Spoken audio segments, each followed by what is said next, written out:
அலைச்சல்கள் அதிகமாக இருந்தாலும் பணவரவுக்கு உண்டான உத்தரவாதம் நிச்சயமாக ஏற்படும். நல்ல காரியங்கள் தள்ளி கொண்டு போய் கொண்டிருந்தாலும் மார்கழி மாதம் வந்தாலும் அதை பற்றி பேசக்கூடாது என்று எந்த விதியும் இல்லை. அதனால் தைரியமாக விற்பது, வாங்குவது, அது சம்பந்தப்பட்டு பேசுவது, சுபகாரியத்திற்கு உண்டான துணிமணிகளை வாங்குவது, ஆடை ஆபரணங்களை வாங்குவது, முதலீடுகளுக்கு உண்டான அமைப்பை ஏற்படுத்தி கொள்வதெல்லாம் மேஷராசிக்காரர்கள் தைரியமாக செய்யலாம்.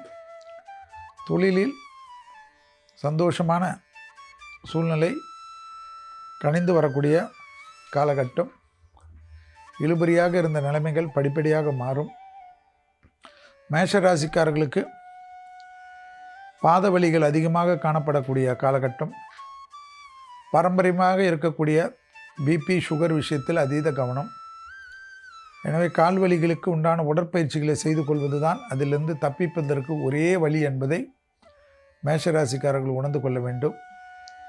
எதிர்பார்க்காத அனுகூலங்கள் சிலருக்கு ஏற்படும், கௌரவங்கள் ஏற்படும், பெரிய பொறுப்புகளுக்கு வரக்கூடிய பிராப்தங்கள். எதை பற்றியும் அலட்டி கொள்ளாதீர்கள். யார் எதை சொன்னாலும் இந்த காதில் வாங்கி அந்த காதில் போட்டு நீங்கள் பாட்டு உங்கள் வேலையை பாருங்கள். கண்டிப்பாக பலன்கள் அதிகமாக கிடைக்கக்கூடிய 15 நாட்கள். உத்தியோகத்திலும் குடும்பத்திலும் ஏற்றங்கள் காணப்படக்கூடிய 15 நாட்கள்.